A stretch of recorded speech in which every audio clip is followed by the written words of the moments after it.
Are you ready to be unmessable with? Well, you are in the right place.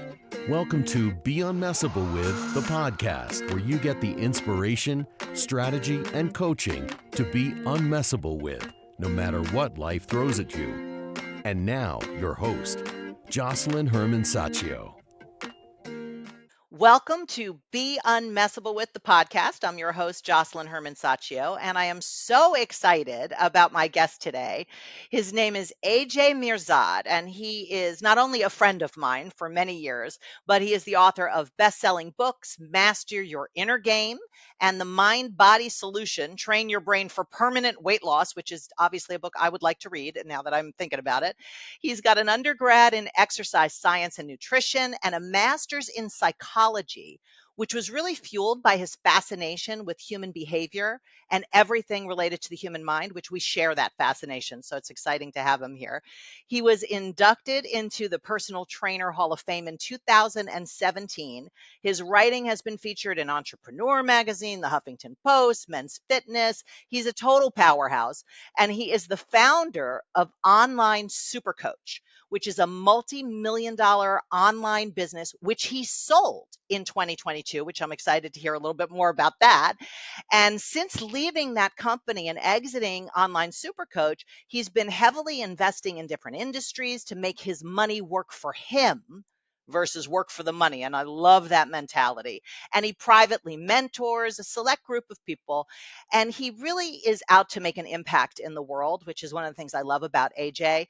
And his life's purpose, which always makes me cry when I think about it, is to inspire 1 billion people into action. So without action, there are no results. So this is my kind of guy. And I'm so thrilled you're here, AJ. Thank you so much for taking the time. I'm Thank you so for having me, happy. Jocelyn.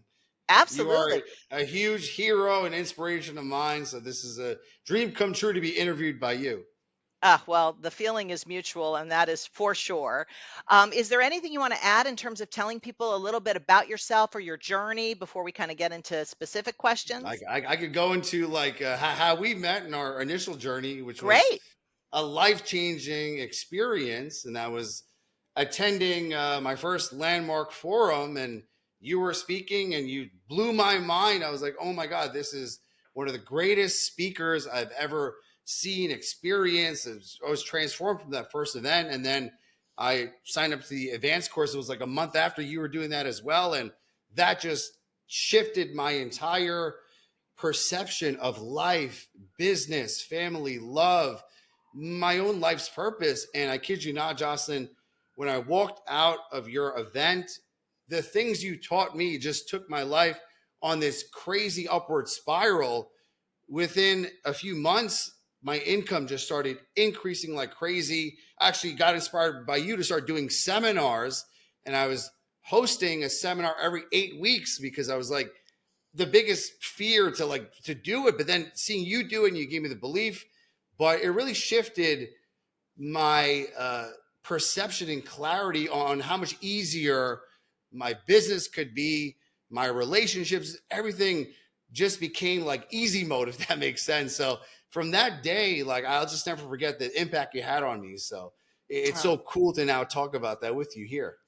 well, it's so great to stay connected with you after all these years. I mean, how long ago was Yeah, that? Now that I'm thinking about it, it must that have was been like a decade or. oh yeah, almost a decade ago actually. Yeah, it was 2014. Yeah, like That's yeah, it's good. crazy. It's wow. I just thought like where I was a decade ago, and same with you. It's like incredible to see the past 10 years of just your family and your growth and what you're doing now. So Well, it's you've incredible. been a big mentor for me inside of what I'm doing now. So Yes, quid pro quo, Clarice. We've been able to support each other through the years, and yes. as you know, this is about being unmessable with. And what I like to ask people is, give me something in your life where it could have easily taken you down. You could have easily just stayed in the ashes, but you were able to rise from the ashes, be resilient, and transcend whatever you were dealing with to be what I call being unmessable with. And you know what that means because we've worked together, but not about being tough, but about being able to stay in that space of magic and creation and impact and not be stuck in the world of reaction. What's a situation in your life or several that you want to point to that could support people? Yeah, that's a great question. I really think back on my childhood and the massive impact it had on my life. And by all statistics, I was an immigrant coming to America. My parents just had to leave a war torn country. We were refugees. And we came here barely understanding English, understanding anything of how this world works. My father did the best he could to try to provide for me and my younger brothers. It was about four of us living in a one-bedroom apartment. We grew up in Queens, New York. And unfortunately, my father just had a lot of clashes from America and his own culture. A lot of his pride was taken away, and he got to drinking, and things really started going downhill because he became very abusive towards me, my brothers, but worst of all, my mother. Yeah. And they were fighting all the time, disrespecting each other. For the first 10 years of my life, I just experienced extreme domestic violence. My mother, father yelling, all of a sudden frozen because two people that I love are now fighting and being violent. And a lot of this had to be kept secret because there was no one I could speak to. I thought this was normal, but I just remember experiencing a lot of trauma. And as I got older, that started to manifest itself into food. I was actually very overweight when I was younger because I used food to numb myself. Then it became alcohol and drugs. And it was just this painful adolescence. But deep down inside, I knew there was more, and I knew there was a reason for all this happening. And thank God I discovered psychology. Thank God I discovered why people do the things they do. And that's what led me towards getting a degree in psychology, because I knew that what my father did to my mother and the violent, abusive household, it wasn't right. But at the same time, I had the ability to now heal myself, heal my family, and also try to use this extreme pain and to turn it into power to make myself a better person and to just stop this generational trauma right here, right now. And that's like why I love your story, because a lot of people, most people, would have circumstances like that, and it would justify why things didn't work in their life. You used whatever happened to then have things work in your life, like as a fuel to your power, not a lid to your power. Yeah.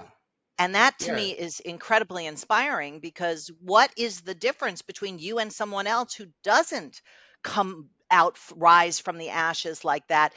If you had to look, and I know I'm sort of putting you on the spot, like, what do you think it is that had you be able to take, and this is not to, minimize what you dealt with, which is, No, yeah. traumatic beyond belief, but take those lemons and turn them into lemonade and make the kind of impact that you've made for people, and be able to, create the kind of life that you've created.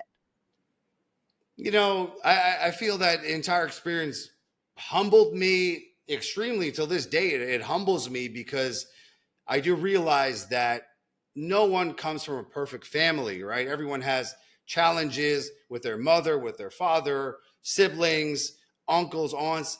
This is something we all deal with, right? And then growing up in the 80s, there was not a lot of education on how to deal with this. I couldn't report to anyone. It was kind of kept a big secret. It was hidden. But I knew that when I was overeating and over drinking and taking these substances to numb my pain, that was not a sustainable way to go about it. And that's why just intuitively I knew that it had to be something here I had to shift. I had to shift my perception. And that's what got me very curious. I'm a very curious person that, there are people that have far worse stories, God forbid, got raped at a very young age, or they saw their father killed in front of them. I mean, just horrific things. But then I would hear these incredible stories of people turning things around and, making a better life. And when I was young, I was very, very shy. I stuttered for the first 20 years. And my mom, she worked, my dad worked, so they would drop me off the library. And I would just stay there for hours on end, sometimes taking out stacks of books. And my favorite books were the biographies of all these greats and legends. And I saw like the stuff that they went through to become the men and women that they are today. That was like a huge inspiration. And also it was a model that if they could do it, I could do it too, if that makes sense. It does make sense, and it's so important. I think that shines a light on the importance of mentorship and coaching and, seeking the light in a dark situation. So, a lot of the work when I Yeah. work with people, as people are dealing with whatever circumstances they're dealing with, and being messable with, part of what I call being messable with is being stuck in that situation, either trying to fix it or trying to change it or trying to cope with Yeah. it. And there's a difference between looking down and in like that and looking up and out. And what I hear in what you're sharing is that you were looking up and out. You were looking to people who had transcended whatever circumstances, who were able to rise from the ashes or, fulfill their dreams or their purpose in life, and looking for, okay, how can I learn from that? That is what I call being unmessable with. It isn't about having perfect circumstances because no one does. No. So it's Yeah. like, how do you, in the face of any circumstance that life throws at you, which is your, an embodiment of, stay in that space of inspiration, of creation, of transformation, and not get stuck in the weeds of dealing with what the cards you got dealt? Yeah. Yeah. Absolutely. And great insight that I learned from you was just the beliefs about money, because honestly, a lot of my parents fighting, a lot of the challenges were about money. My Mm, father, he had a language issue, and he had a hard time because he had to work multiple jobs. A lot of the skills and education didn't really transfer being an immigrant and refugee in the 80s. So they would fight over not being able to pay the rent. Unfortunately, we grew up in poverty. So I remember my mom using food stamps and just always having challenges getting food. We don't have enough to feed the kids. And this is what I would hear every single day at the dinner table. And then when I started my business, it was this ability of now, okay, I could work hard, I could live the American dream. And honestly, for a while, I was stuck in my business because, mm. for me, money was hard to get. My parents always told me it's hard to be wealthy and only the greedy people become wealthy, and all these negative stories. And I remember you really helped me to create a new story, a new set of beliefs.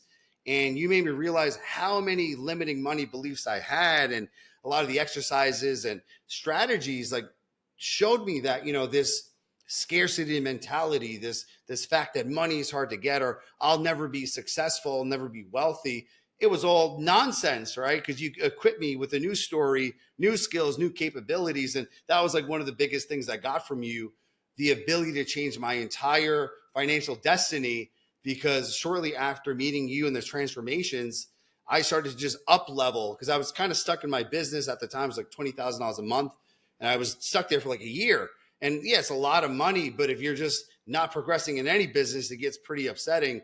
But I remember the month after I left the seminar, it was like 30K a month, then 40K a month. And then when I did my first event, I had my first $100,000 month. And I was like, whoa, this is like unreal that like this one belief opened up this Yeah. entire world of possibilities. And thankfully, in the past decade, it's not stopped. It's just been progressing in a positive way.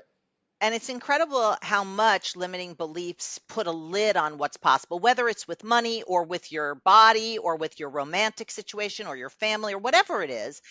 For me, thinking, oh, you can't do your career as your art, or you can't do your art as Yeah. your career, had me not be a singer for all those years. And then the minute I saw that that was a belief and not the truth, and I think that's what you're saying, all Yeah. those beliefs that you had as the truth, because beliefs are not a problem as long as you know they're a belief. When they're the Yes, truth, exactly. it's like a brick wall or a lid. So, Yeah. one of the most powerful things about transformation, as is being able to see those blind spots, those limiting beliefs, and have them dissolve away. And the Yeah. minute they're gone, you're free to create the kind of results that you've created in your life. And especially with money, because that seems to be something that I know you and I are both, traders and, doing things with money and having money work for us. But in your area of expertise in the business and money and entrepreneurship, what do you see as the biggest thing that messes with people? Because I know in my work, money messes with people for sure. Oh, So big in time. the Yeah. in the area of money, what is it that you've found in your work with people that really is like the top messer withers? Yeah, great. It's made me think of like one of my favorite quotes by Jerry Spence. I'd rather have a mind that's open by wonder than a mind that's closed by belief. Mm. And it makes me always be curious and like, what truth do I think it's true, but it's just a crappy belief, right?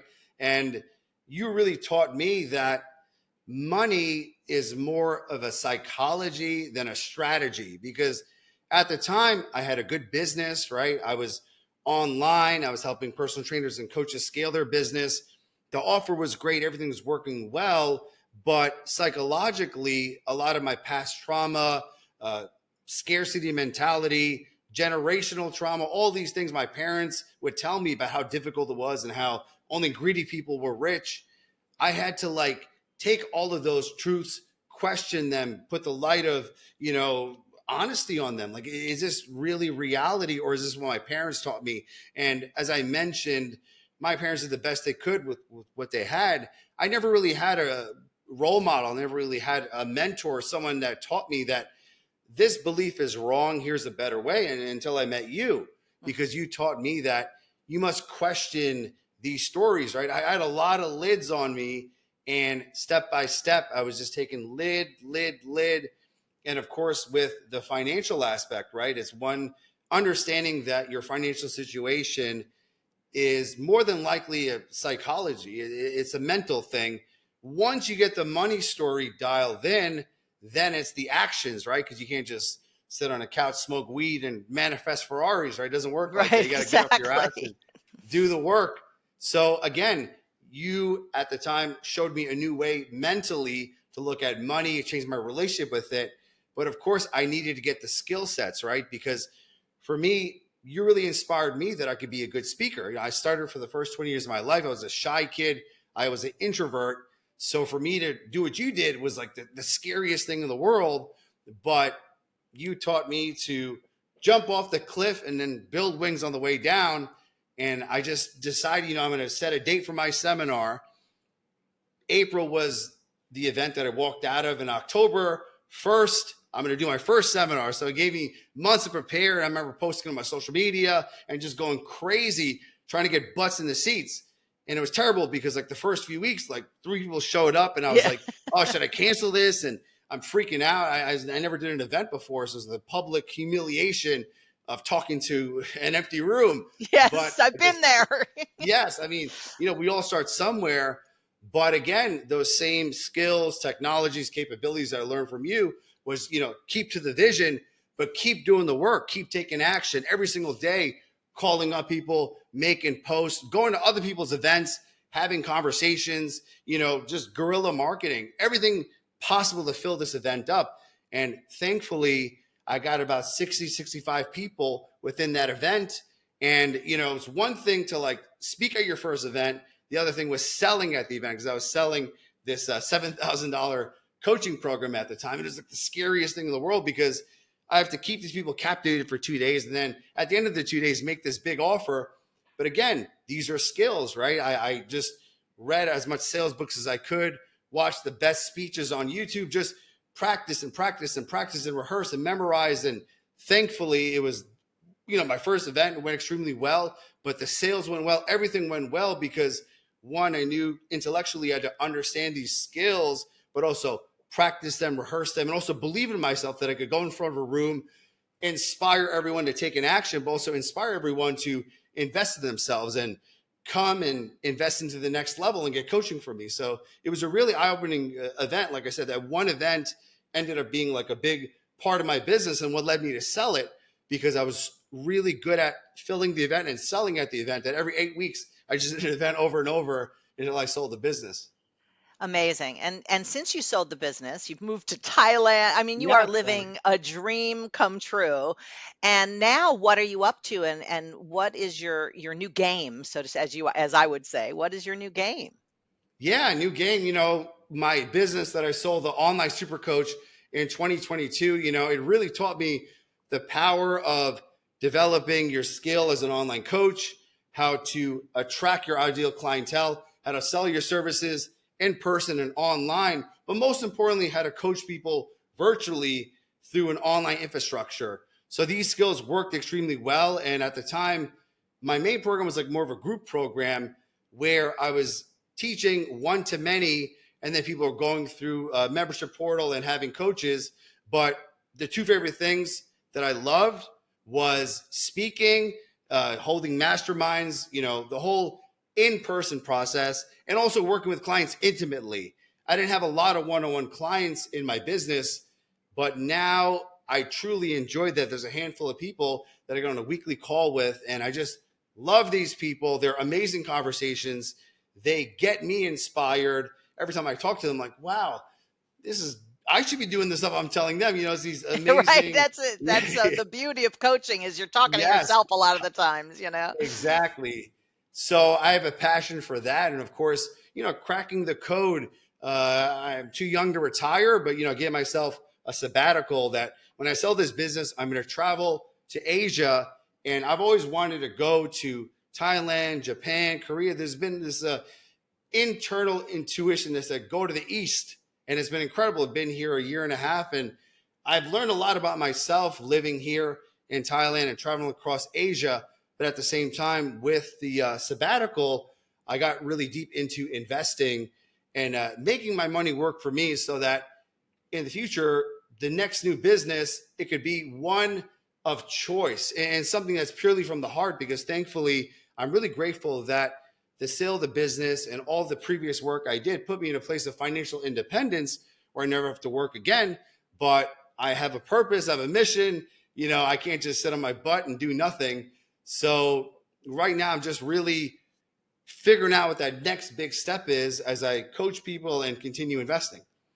And when you coach people, I was interested in what you had said. I was reading what you do with people. You said, you work with people and you can support them in why most people fail when it comes to entrepreneurship. Because I was reading about entrepreneurs and businesses, and 90% of new businesses fail. So that's like only Yeah. 10% make it, which is kind of a very, very low number. And then only 1% become Ubers or, Uber. the Yeah. purple Less than that, cows, as actually. you would say. Yeah, Yeah. exactly.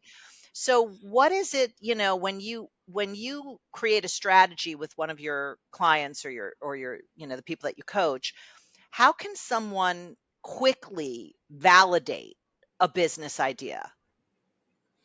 Well, the moment someone gives you their hard earned money is when it's validated, right? Because I think that the big mistake I made, and I saw a lot of my students make, is they had this dream product or service or coaching program, and they put all their time and effort building it out, recording it, or even if it's like a brick and mortar business, opening up a gym, opening up a restaurant, and mentally they did not do the proper market research to see if this is a viable product that people will actually invest into, or if it is going to be profitable, right? Because the worst thing is for a business to have a grand opening and then a week later, grand closing, right? Because a lot of people don't plan for the worst case scenario.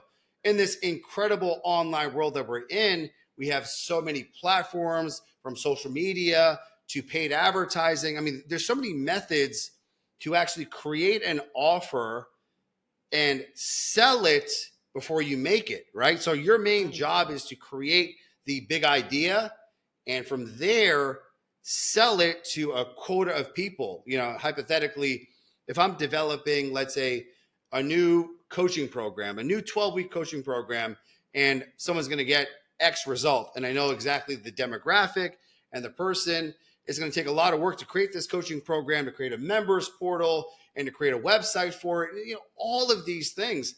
But I wouldn't do the creation at first. I would go on my social media, go to my email list, go to my friends, and pitch them the idea. And not just say, hey, what's your feedback? I would say, I'm working on this new program. It's kicking off the beginning of next month. I'm looking for 5 people to invest $5,000 to get this result. And if you get in, here's what we're going to do over the next 12 weeks. I would just map it out for them. And then from there, say, hey, is that something you'd be interested in? Yes, definitely interested. Okay, so how about you put a deposit down right now? Give me $1,000. I'll hold your spot. And in the next month, when this program starts off, you pay the remainder. And the whole point is that unless I get 5 deposits for 5 people to start and just give me their hard-earned money, if I can't get that, then most likely it's never going to sell, right? Because it's Mm. like not validated. I'm not getting money for it.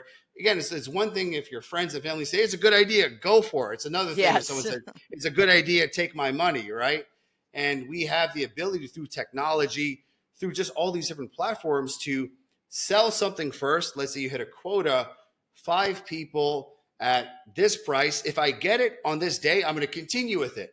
If I don't, I'm going to scrap the idea and start something new, right? Because people that could pivot, it's just a test, putting it out there. If I'm not getting the financial commitment, I'm not going to do it. I actually created a post on my Instagram that just like a step-by-step process on how to go about this process of how to create the idea, make an offer, how to validate it, how to put it out into the marketplace, the different channels, and then how to take the money, develop the quota. And the best case scenario is if the 5 people give you the money, great. Then you have a very short window of time to get started. But in the example of the coaching program, all you got to do is start with week number 1. The client's going to Right. week number 1. You build a week number 2. They're going to week number 2. And then you're building it for these initial beta testers because they validated with their investment. But once you create it for them, then the floodgates open up because you know that other people in that demographic are going to pay this price for this product, but it's already made. You make it one time and you just scale it up. And a majority of my students, when they start with me, that's how I coach them. They have this big idea that they're passionate about it. And so before you get your hopes up, let's see if the marketplace wants it. I think it's a Right. good idea. You think it's a good idea. Your mom thinks it's a good idea, but the marketplace never lies. Unless you put it out into the marketplace and you get financial commitment from the right people, then throw the idea in the garbage. I think that's brilliant. It's and what the idea of pivoting, I think, is also so smart because a lot of the people that I coach, they get so stuck on the vehicle, they lose sight of the vision.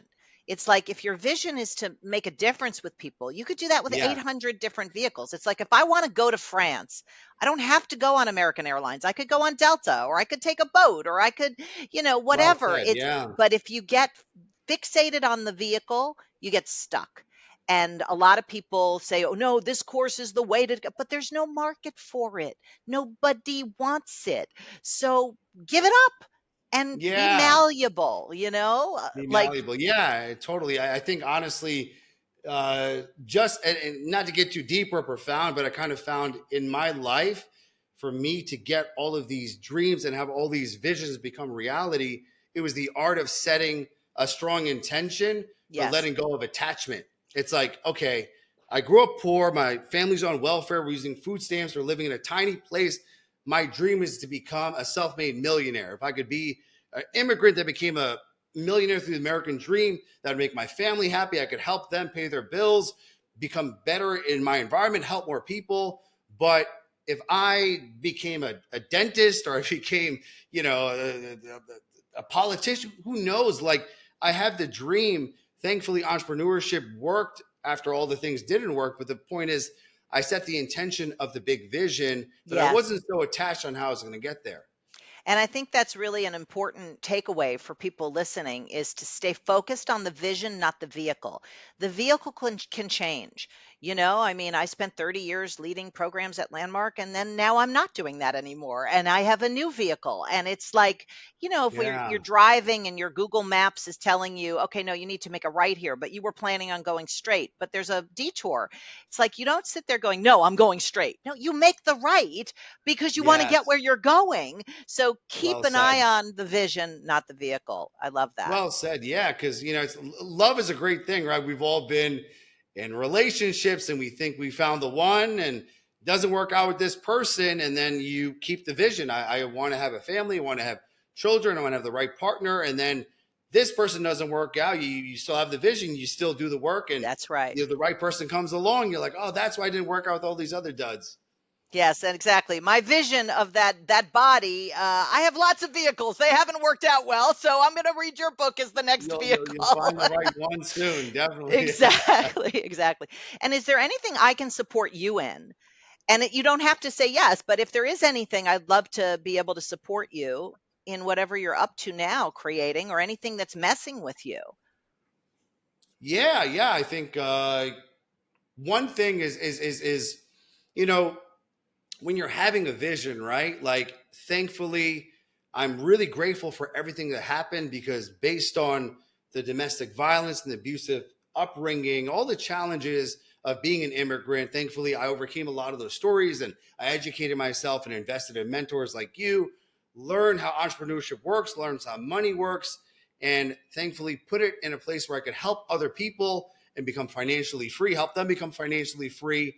And now that you're in a position that you're focused on the big legacy, right? I'm now looking at the next 10 years of my life. And I'm just curious, Josselyne, like, what are some advice you would give for me or someone else listening if they're maybe ending a career, wanting to start a new career, ending a business, starting a new business, or they're just in a place where they're just drawing a line in the sand and saying, all right, for the next 10 years, the next decade of my life, I'm going to put it towards this. How do you get more clear on what that big vision is? Well, I work with people about this a lot, so I'm glad you're asking this. I call it their big game, right? So, sometimes people are like, oh, I have this business in coaching, or I have this business in finance, or this law business, or whatever. I go, okay, that's fine. But what do you really want for people? Because ultimately your vision isn't really about you having a car or a house or money in the bank. Why would you have all that stuff is to be able to have some kind of impact on people. So when you're dead and gone, if you imagine 50 years from now or 100 years from now, you're younger than me, but 100 years from now, you're dead. So now what do you want to leave people with? And it would be something like people are, or people experience, or people have access to, or something like that, because it shifts your focus. People get stuck on their vision because they're looking inward at what they want as an individual or as a family, rather than looking outward at what's the impact. So what is it for you? People what? If you just off the top of your head, and don't worry, you're not stuck with anything you come up with. Yeah, I mean, the biggest thing I've realized, because I was a personal trainer for 10 years, and then I became an online coach, and then I started to go into the business route and become a business coach, help people make more money, grow their brands. And the one skill that kind of was the thread into pretty much every job and career was my ability to inspire people into action. Being a overweight kid and having challenges with eating and family, I connected well with people, and I was able to inspire them to lose the weight, make the money, make the massive change. And thankfully, I'm taking a lot of pride in my coaching ability. So that ability to inspire people into action is like the thread, and thinking about how can I do that on a grander scale, make a bigger impact, right? And thankfully, as I mentioned to you, I don't have to have money as a driver. I don't care if I'm a 6 or 7, 8-figure entrepreneur. That's irrelevant. It's just making an impact. Like you said, like when I have my last breath, I want to know, like, wow, I just really gave it all. I died empty. I gave the world everything my heart had. And I'm really, going to the next chapter knowing I made an impact. And for me, that's just inspiring people to take action. So yeah, so if you craft it as like a big game statement, which is people are inspired and take action, or inspired to take action, which says it more for Oh, you? inspired to take action, because I was, one of the people who just never felt motivated. I consider myself lazy. And I was always in analysis paralysis, because I would learn, and not take the action. And it wasn't until coming to your seminar, investing in a mentor, drawing a line in the sand, is like when the inspiration came. And a lot of it was taking a big step, where showing up to a very uncomfortable room, jumping off the cliff to the uncertainty, or paying someone a lot of money to hold me accountable. So because I'm listening to your words, and honestly, I want to offer you something. The inspired to take action doesn't necessarily mean they take the action. Like I'm inspired to take action to now go read your book about losing weight and da da da da da, right? Doesn't mean I'm going to do it, because inspiration doesn't last. Yes, It's a yes. momentary kind of experience, right? So if let's take it another level, right? So if people are inspired and they take the action, so they actually take the action, then what Inspired becomes action. Yeah. great? So people are in inspired action, or people, what is it, would you say? Is it like people No, are I taking mean, inspired action? that's an inspired action, right? Because the moment that I became clear on the genesis of my previous business, Online Super Coach, I was inspired because I had my specific person I wanted to help. I had the offer I want to help them with. And I knew that if they invested in me, their life would change dramatically. So all 24/7, what type of content to create? I have an idea for this video. I should do this event. I should start a podcast. I was just so inspired because I knew who I wanted to be a hero to, and I knew the pain I wanted to heal. And it was just a matter of finding more people and finding more vehicles to get to them. So how about this? Let's try this. People are inspired and in action. Yes, that is Does a that very beautiful place to be. Yeah, so because, Yeah. you can be inspired and, sitting on the couch. Oh, that's so, No, you you're see a right. You're movie, right. right? So it's inspired and in action. And then what becomes available for people if they are? Like if don't look so much at what has been for you, but if you look Yeah. out at people, if they're inspired and in action, what then is present in their life? I mean, what comes to me intuitively is just the connection with something greater than themselves. Because when I'm inspired, like I'm inspired right now, so I could stay up all night talking to you. Yeah. I could brainstorm. I could talk about business ideas. I could talk about, because I'm just so inspired by this conversation. And it's like, how do I have more conversations? How do I stay in the conversation? What are the thoughts? How is my body language? Like, what am I embodying in this moment so I could keep the inspiration going nonstop? So it's not like one crazy day of motivation and then laziness. So keeping the Yes. fire burning. I love it. And you know what I could hear one thing you said, which I latched onto is, they're inspired and in action and connected to something bigger than themselves.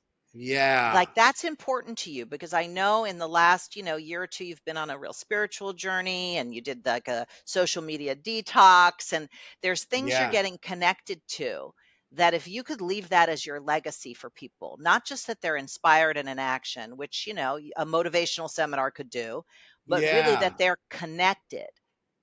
That's it, connection, right? Because I think that's the greatest reason why we do what we do. And when I was younger, I had addiction issues, right? Because I was in a place where I was trying to numb the pain until I learned one day that the opposite of addiction is connection. I never had Mm, the connection with my family, my parents. I never had a strong mentor to tell me right from wrong.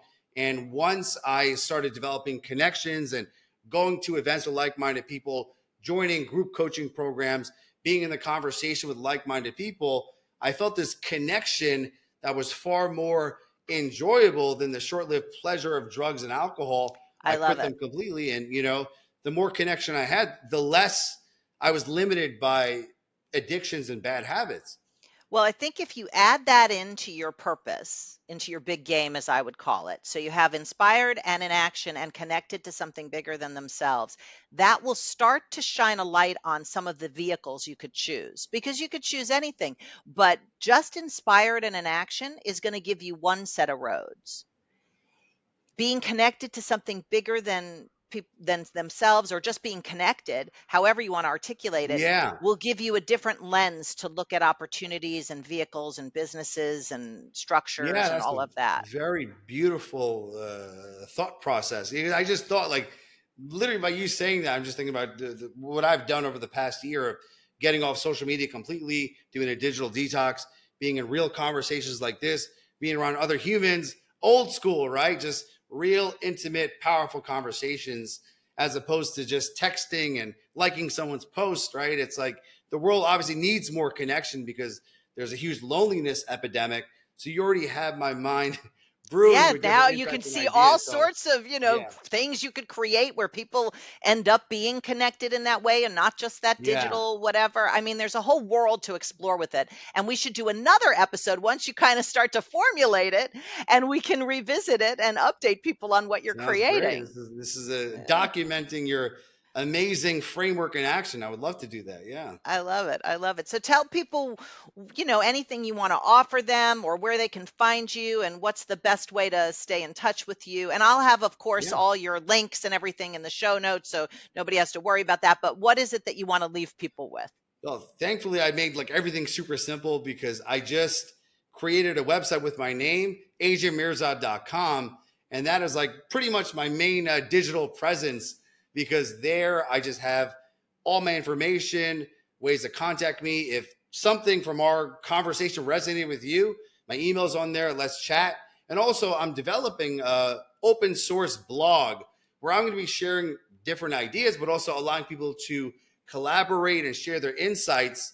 So my website will be the main place. And, I look forward to connecting with more like-minded people that want to take inspired actions. There you go. So if you want to be in the game of connection, this is a perfect opportunity for you to practice that. And I just want to thank you so much, AJ. Thank you so much for not only who you Thank are you. in my life, but for your sourceful relationship with me. I know you're like, oh, and when I did that with you, and it's like, to me, it's like you did it. You did everything, and you were Yeah. able to accomplish what you were able to accomplish in your vision of making an impact with people. And it makes me so happy. And I am inspired to know you and No, appreciate your time.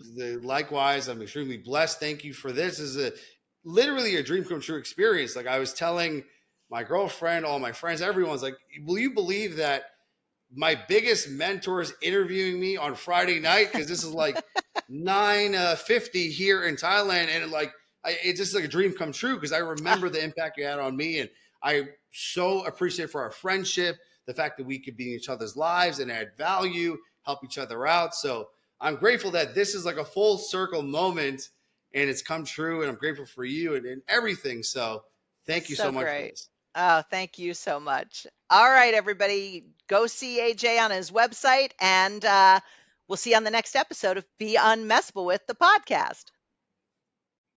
Thank you so much for tuning into this episode of Be Unmessable with the podcast. I always love that you spend a little time with us listening or watching this podcast, and I want to make sure that you get value every time you do. So I want to offer you a free 1 hour workshop on money. Does money mess with you?